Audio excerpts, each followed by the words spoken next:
Welcome to the Perrysburg Podcast, episode 101. I am your host, Perrysburg resident Kim Newlove.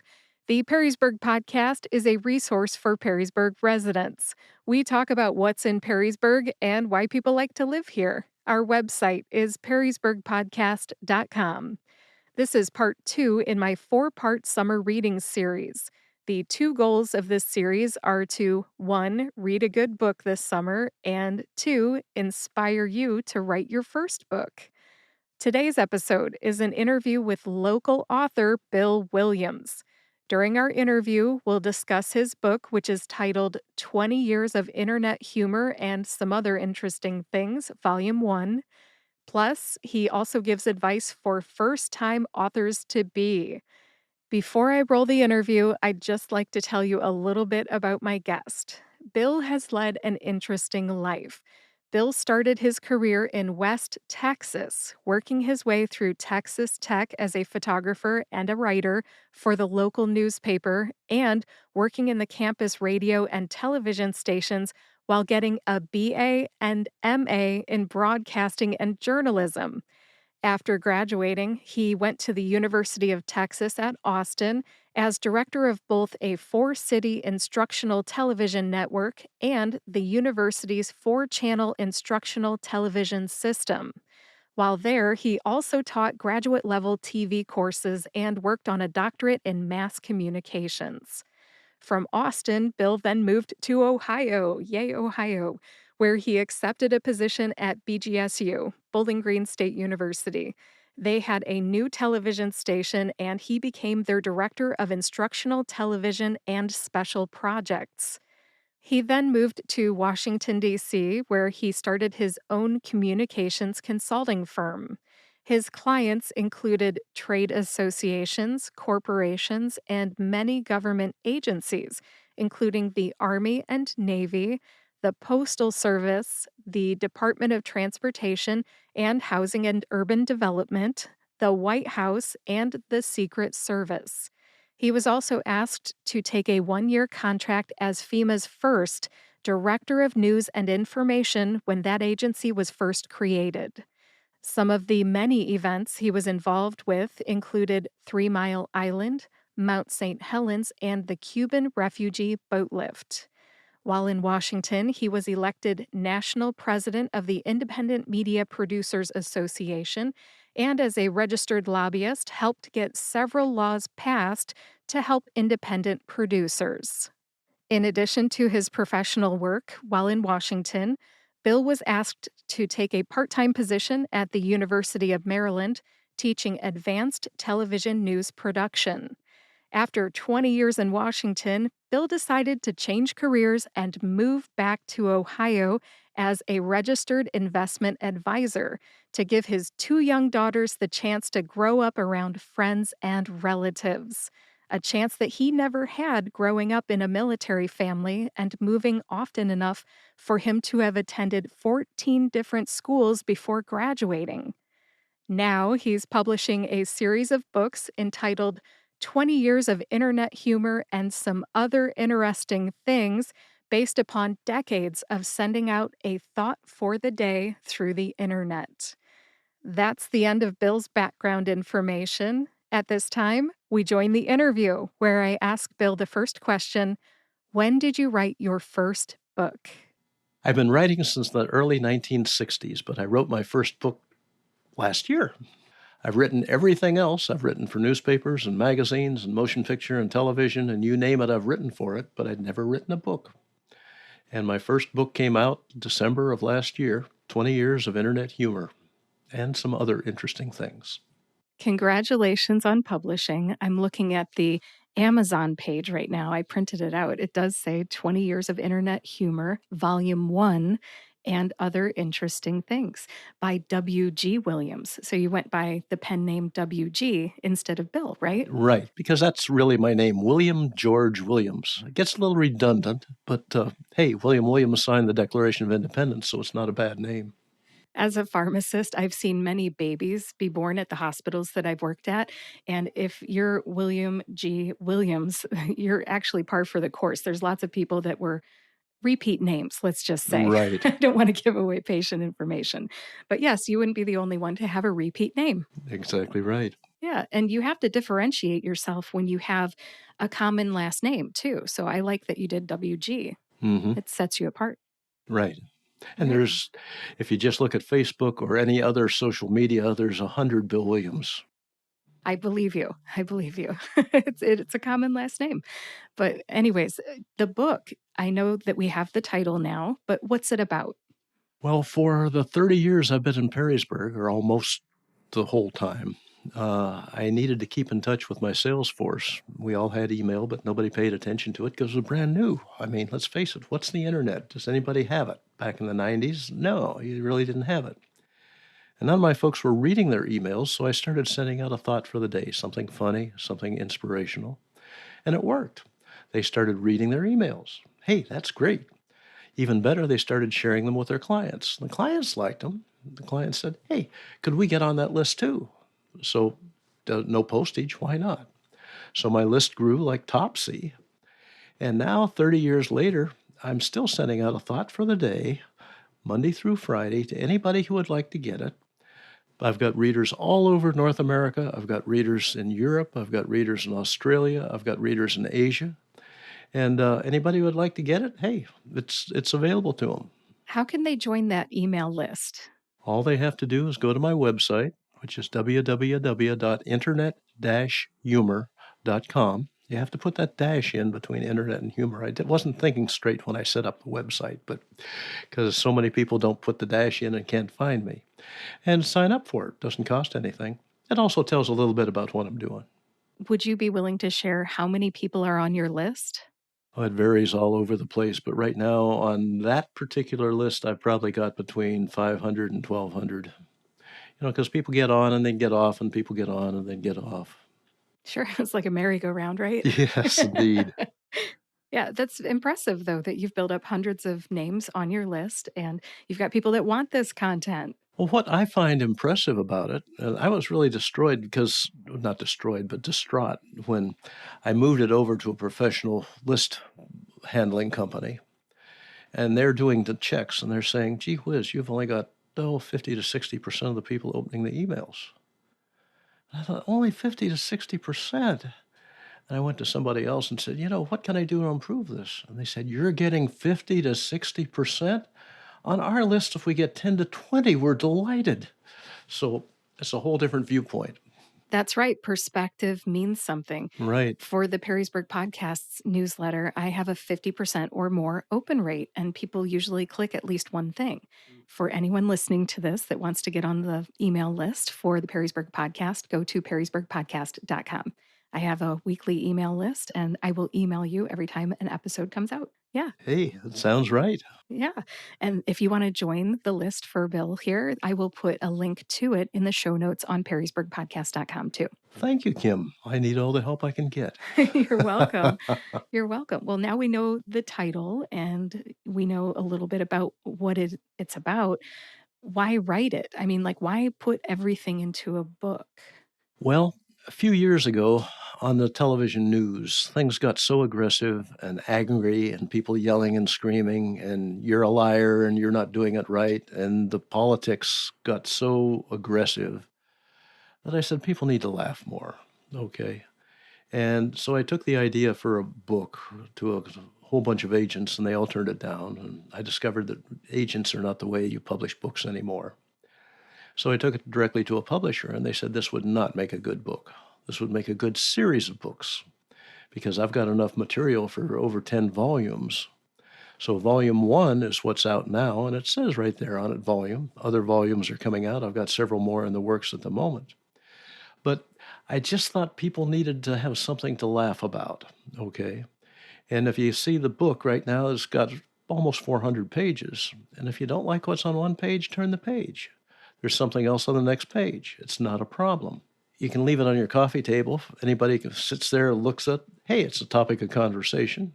Or better yet, keep it on your bedside table because reading that is so much nicer than watching the news. And you wake up in the morning and turn to another page and there's something to laugh about. You need to laugh every day. Yes. So, what you've done is you've taken all these emails that you've sent out over the years, all these stories, and you've compiled them into a book. And I read on the Amazon description sheet that there are 379 pages in volume one. So, for volume two, are you going to match that, or how's the size going to be different? The next volume will probably be about half that size. And I learned as I was doing, because one of the comments that came out is that humor books are never that big. Humor books are half that size. Oh, I wouldn't know that. I didn't know that Huh. either, obviously. And because the thicker the printed book is, the more it costs to publish. Mm. People are saying the cost is too high, $24.99. Okay, so I can reduce the price by lowering the number of pages. But that gives me a chance to put out more books. Yes, it does. You're going to be one of those people that buys your ISBN numbers in 10 packs, right? Yeah. Absolutely, Yeah, buy them 10 at a time because I'm sure you're going to come up with at least 10 volumes, right? at least, Do you yes. have a goal? The goal is to get all of them used before I pass away. Oh, But uh, I figure I've got enough for 10 or 15 volumes just using the material. But then what I'd like to do is go back and create specialty books, one just about kids, and one just about teachers, and one just about men and women and married life, because they're all of these things. I'm sure I have enough just for one book on golf. There's enough golfers out there that would buy that one. So there's no limit as to how many books that can come out of it. all right. Well, I think that's neat that you have a goal and that you have so much material. One of the things that I thought about as I was listening to you on the phone a while back, we talked, I don't know if it was in March or April, when you had told me that you wrote this book and you're a local author, I thought, oh my goodness, I'm going to build a series around this because I think this could inspire local authors to write their first book. Mm-hmm. So, one of the things that popped into my head was that you have actually been, it's almost like a piggy bank. You've been storing content for years by having this email list. That's really impressive. How long have you been kind of making deposits into this piggy bank of ideas for content for this book? Well, I didn't have the concept for the book, but I just am a terrible filer and don't throw things away. And then I realized, my God, I've got all this stuff. And I went back and started looking. And unfortunately, although I started in the 90s, I only have good records back to 2005. Okay. Because back in the early days, we had older computers, they didn't store stuff so well. And I went through a whole bunch of computers that I tried to retrieve stuff from, and I couldn't even access them. So basically, which is why it says 20 years of internet humor instead of 30 years of internet humor. I just don't have the first 10 years. That's still impressive that you have content from 20 years ago. And again, I think of it as you've been storing content in a piggy bank for years. You wouldn't know this, but the other local author that I interviewed, Gary Franks, was telling me that sometimes it took him years to compile the information to write a book.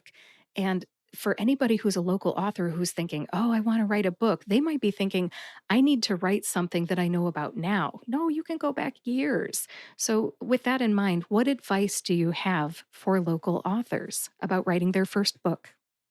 Start writing. Okay. And I get this question all the time. I have been a writer. As a matter of fact, a big writers, not podcast, but a writer's website asked me, how do writers start? And should they, since I've written for everything, they said, what would it take for a writer to work, to do all the things you do? And I said, start. Okay, start. Get good at something. Write what you like. Ask people how they like it. What you could do to change it, and take take notes. Make the changes and get to where you're good at it, and sell something to the local paper. I mean, even if they just write it for free, you're a published author. Okay, make it happen. I've been writing for newspapers since 1962. Okay, why? Well, because there's something happened and nobody's talking about it. So I wrote something about it and said, this is good. Let's use it. Did I get paid for it? No, but hey, you got to start somewhere. You do. What advice do you have for people who have perfectionism issues? They have a difficult time overcoming that, not just the imposter syndrome, but just thinking, I'm not going to sit down and start writing something unless I have the whole idea from start to finish in mind. I just don't want to start unless I can finish it. I don't know anybody who has been successful who had that mindset. And I know I never have, not that I haven't had the mindset, but I have never been able to start something from start to finish. Because as soon as I get to the end, I think, well, this could be better up here. Or, gee whiz, that middle section really needs to be totally rewritten because it doesn't go with the way I decided to end it. So you can't really, I say you can't, I can't. I'm guessing most people can't actually do the entire thing without making major changes. And hopefully those changes will be an improvement. So, what you're saying is just get started. Write something. Don't worry about it being perfect. Exactly right. And plan on editing it. And maybe having somebody else edit it, having somebody else critique it. Yeah, well, this could be better if you made this particular person a male instead of a female. Okay. Or how about having them ride a horse instead of driving a car? Lots of thoughts can go into making a good product. How do you know when you're done? You're never done. Everything I have ever written could be improved. I just have to stop at some time. And that's where it's really nice if you have a client who says, I need it by Tuesday at noon. At Tuesday at noon, I'm done. Might not be finished, but at Tuesday at noon, I'm done because it has to be. Yes, deadlines are good. Did you set a deadline for yourself for this book? No, and it's not done. I know, because you're going to have more and more volumes. But for volume 1, did you have an idea? Like, when I get to 379 pages, I'm done. No, people ask me all the time, is it all about teachers or is it all about one subject? And I thought to myself, when I was writing it, how am I going to do this? And I didn't have a clue. So I thought, well, there's the alphabet. Why don't I take some A's and some B's and some C's? And I had put the stories together with a title for each of them. I just went out and picked a couple A stories and a couple B stories and a couple C stories, and it goes all the way in the first volume down to Y's. I didn't have any Z's at the time. And so that's how it is. When I got to Z's, okay, I guess I'm done with this. So that's 376 pages. Okay, we'll do with that. That's one way to do it. I respect that. That's good. When I wrote my book about podcasting, I wanted to write a recipe. You have ingredients, and when you have all the ingredients, you make the darn thing. Once it's cooked, you're done. So that was how I did mine. A perfect way to go about it. Sure, why not? I think that hearing people talk about how they wrote their books might help other local authors as well. So thank you for sharing your wisdom. Okay, I don't know if there's wisdom, it's just reality. Well, some people, they look at the task, which is writing a book, Oh my getting God, it that's published. so much work. I don't know if I can do that. Right. That is the idea that they have. And then the imposter syndrome sets in. Who am I to write a book? Who's going to listen to me? I just think of all the people locally who have stories in them and they need to get them out. But, it's such a big task when you don't know that it's really not as hard as you think it is. If you have a story, why don't you write the story? Don't worry about writing a book. Write the story, and then see if anybody would be interested in publishing it. Okay, a newspaper, newsletter, a podcast, what have you. And once you've got somebody to read the thing and maybe even giving you $10 for it, you are a published author. You can say, I am a published author. Now that you're a published author, write more. It's good advice. What challenges did you have when you were writing this first volume of 20 years of internet humor? What to leave out? What to leave out, huh? Sure. As you pointed out, I've got, probably 3,000 possibilities. That's true. Okay, I'm on my A's. Now, which A do I want to use? Well, this is good, but maybe that one's better. I'll put them both in. We'll have 2 A's this time. You have an interesting problem where you've made so many deposits, as I've said, into this piggy bank of content that you don't know which ones to pull out and publish. Right. That's an interesting challenge. Yeah. On the other hand, I don't have any Z's, so maybe I ought to start looking up some Z stories. There you go. And then that could be something that differentiates volume 2. Not only would it be half the size, but it includes the letter Z. I like that thought. I will make note of that. Yeah, so on the cover you can say, and this volume has the letter Z, stories that begin with the letter Z. Yeah, and when you say alphabetical, you're talking about the title The title, of correct. that chapter, right? Right. Okay. Yeah, the stories are all over the place. You name it. And, there are some stories that women absolutely hate, and some stories that men, I didn't get that one, but that's okay. There's something else on the next page. Sure. Yeah. When I was a kid, I loved Reader's Digest. My parents subscribed to it. It came to the house, the paper version. Laughter is the best medicine. Yes. Okay. And if you don't like one, you just go to the next one. Or if you don't get it, you can ask somebody to explain it to you. But anyways, how do you compare, that sort of analogy to your book? That's where I got the idea. Did you really? Okay. Well, there's Laughter is the best medicine. Art Linkletter did Kids Say the Darndest Things. Mm-hmm. Jack Canfield, who was one of my mentors, is Chicken Soup for the Soul. They're all the same kind of material that I've got, just in different formats and through different publishers. Okay. I like that. I appreciate that analogy. When I was growing up, I think there wasn't just Laughter is the Best Medicine. Wasn't there a military type one too? I can't remember. What was that? Humor in Uniform. Yes. Yeah. I've got a lot of humor in uniform too. Do you? Okay. Right. Yeah. When you say there's a little bit of something in there for everybody, then that covers military folks as well. Absolutely. I grew up on a military base, so I have some stories that I heard back as far as the 1950s. Oh, my. I haven't published them, but I will. That came up just in the last week. Somebody asked me about, the earliest thing you had, and I came up with a story that appeared to me from my father, who was a sergeant in the Air Force. I was living in a small town in West Texas, and it was about the 7th generation carbon copy. You could almost read it, of a story about something new called a rotary lawnmower. And the question was, how far could this rotary lawnmower throw dog excrement? Which I thought was the absolutely funniest thing I'd heard in a long time. And I still remember it. And I've never seen it in print other than that 7th generation carbon copy. But I think I'm going to reprint that. I think everybody, to some degree, appreciates toilet humor. So there you go. Well, we've got a lot of that, too. Well, it's a dog's toilet, right? Yeah. Well, there's a better one. Timmy was, a little 4 or 5-year-old kid sitting on the toilet. And his mother thought, he's been there a long time. I better check on him. So she went up, and he was sitting there with a book. And every few seconds, he'd put the book down and hit the top of his head a couple times.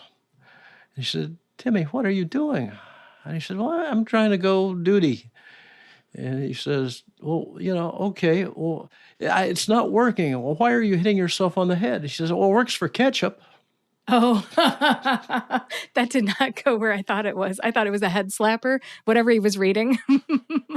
And maybe took it literally. But yes, that is funny. Kids, they say the darndest things. Mm-hmm. I wonder if it worked. I haven't tried it myself. Now I'm planning not on doing that one. But it does make you laugh, because kids do say the darndest things. Yeah. You need to laugh. Yes. Oh, that's great. I downloaded the book as a Kindle book. So my son and I will actually be working our way through it. We like to read a fiction book, a young adult fiction book, and then we go to a local author next. So This is actually going to be one of my next books that I read. Good. I'm delighted to hear it. Yes, I hope that he'll understand it. Some of it he might not. I don't know. We will find out. If he smiles and laughs, then I'll have to email you and let you know that it's hitting the mark. I don't think we've talked about who your audience is. I know you've talked about who your newsletter audience is on all the different continents, but for this book, who do you intend to reach with this book? Anybody who likes to laugh. Let me rephrase that. Anybody who needs to laugh. Okay. And a lot of people don't like to laugh, so leave them out of it. But, it is what I consider truly a general audience. Some of the publishers said, "You haven't identified the audience for this." I said, "A general audience. No book is good for a general audience." Well, mine is, I think.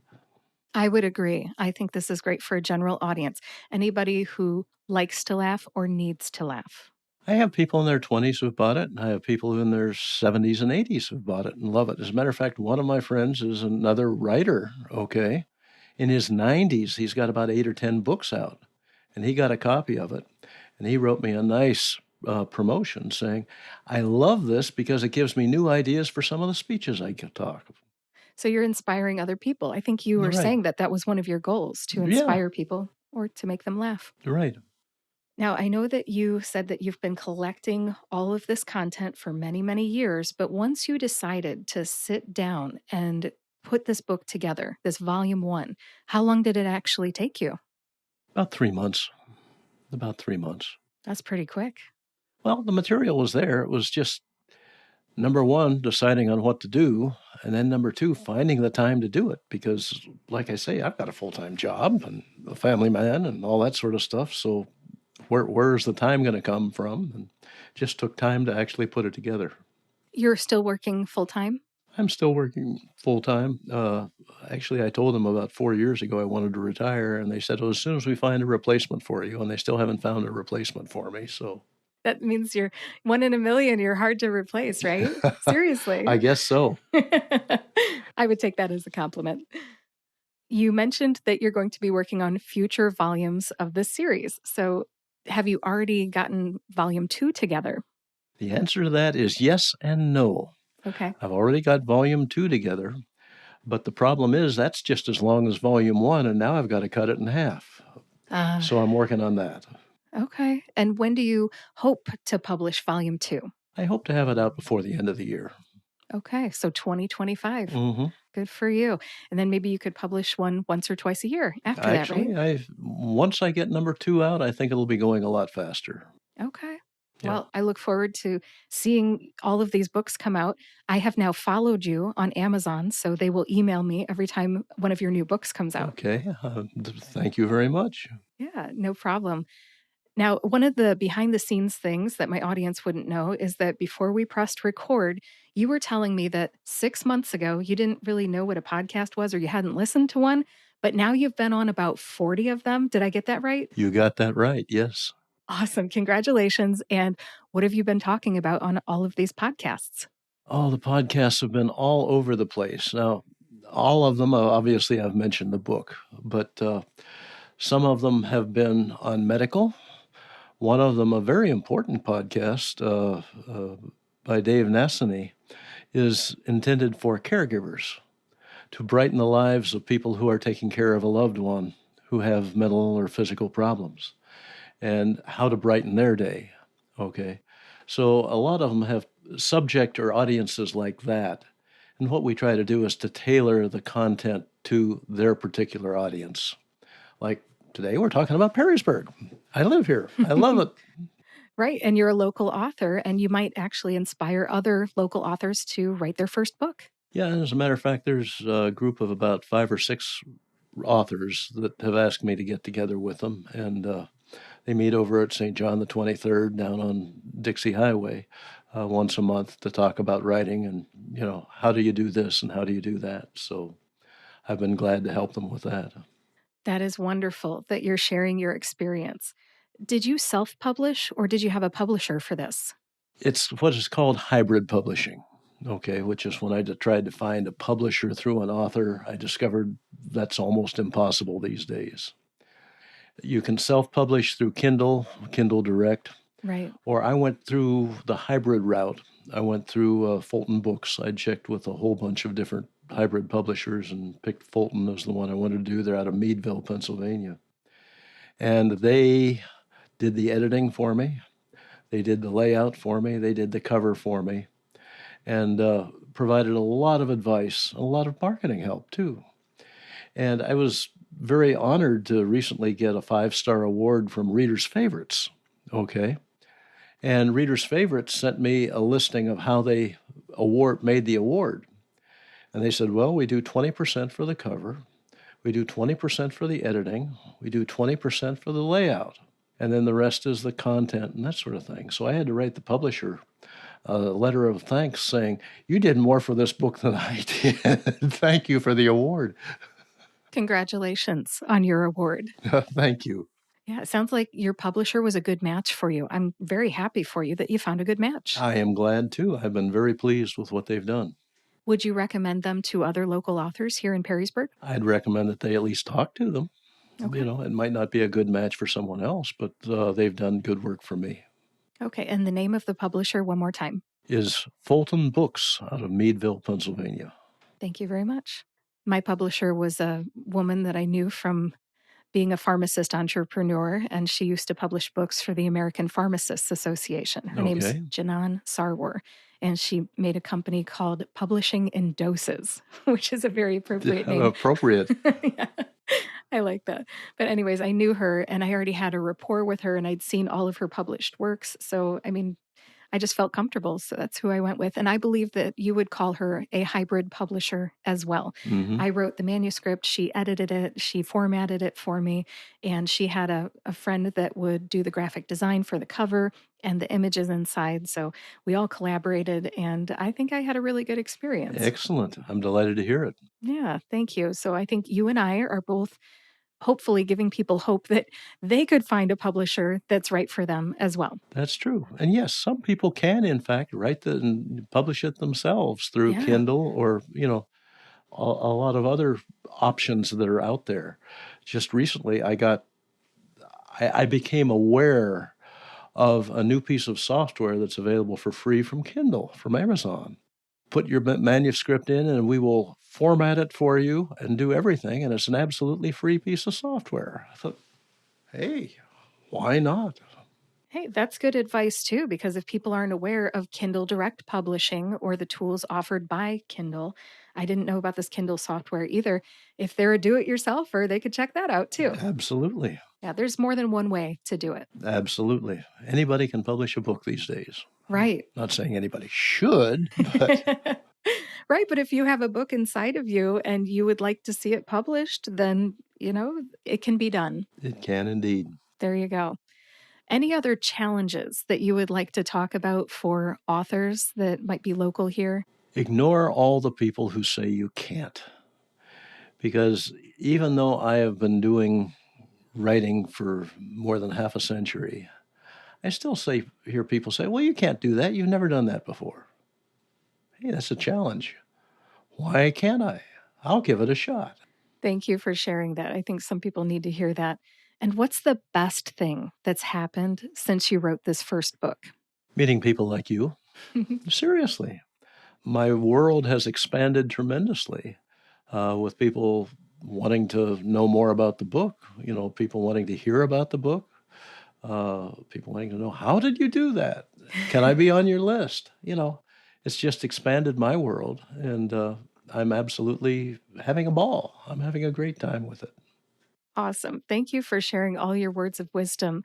As we wrap this up, is there anything else that you would like to say? I think we've pretty well covered it. You have had great questions. Thank you, sir. I've been delighted being able to answer them. Okay. You haven't caught me once, so you need to be more tough. You need to be more difficult questions. All right.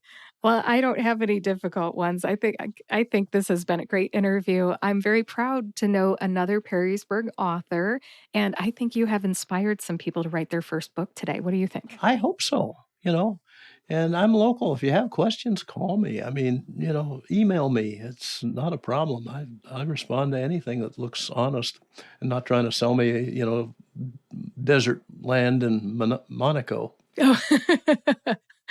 Okay. Well, I'll put your email address and your phone number in the show notes as well. So they can join the email list. If they have questions, they could call you or email you. How's that? That'll be fine. All right. Thank you very much, Bill, for being on the Perrysburg podcast. Kim, it's been delightful. Thank you for having me. You're welcome. Thanks again to Bill Williams for being my guest today on episode 101 of the Perrysburg podcast. This interview was recorded on June 14th, 2025, and as I record this intro and outro on June 26th, my son and I have read about 30 pages of the book. We like it, and I plan to write a review for Bill on Amazon when we finish reading it.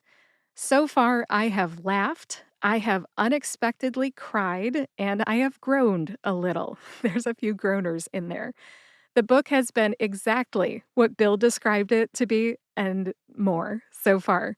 When you read the story about the firefighters at the beginning of the book, you will know what I mean. It is more than just internet humor. I am finding that, by the way, this is not the type of book that I like to read from cover to cover in one sitting. So we will be reading this one chapter at a time. Again, I like it and I would recommend it.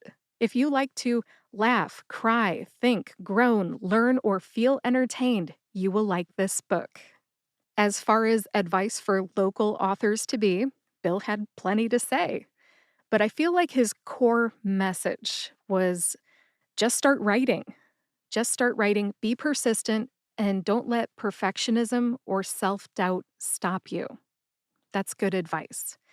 Now, as we wrap this up, I'd like to invite you to buy Bill's book, visit his website, join his email list, follow him on Amazon.com so you can hear about each new volume as it comes out, and contact him with any questions. Links to the book, the website, and more are in the show notes today on perrysburgpodcast.com. Thank you for listening to episode 101 of the Perrysburg Podcast. I'll be back next Friday, July 4th. It is the 4th of July, but I'll still be publishing a podcast episode because it's my annual podcast anniversary show. The Perrysburg Podcast turns 2 in the beginning of July, so we'll be celebrating. Then part 3 of the summer reading series comes up on July 11th. It's my interview with Denise Phillips from Gathering Volumes Bookstore. Join me. And if you would like all these episodes, subscribe to or follow this show on your favorite podcast player and YouTube, and then you'll get each new episode right when it comes out. Go ahead and share this episode with anyone you know who might like to hear about Bill's book or my summer reading series. Thank you so much for listening today. I'll talk to you next week.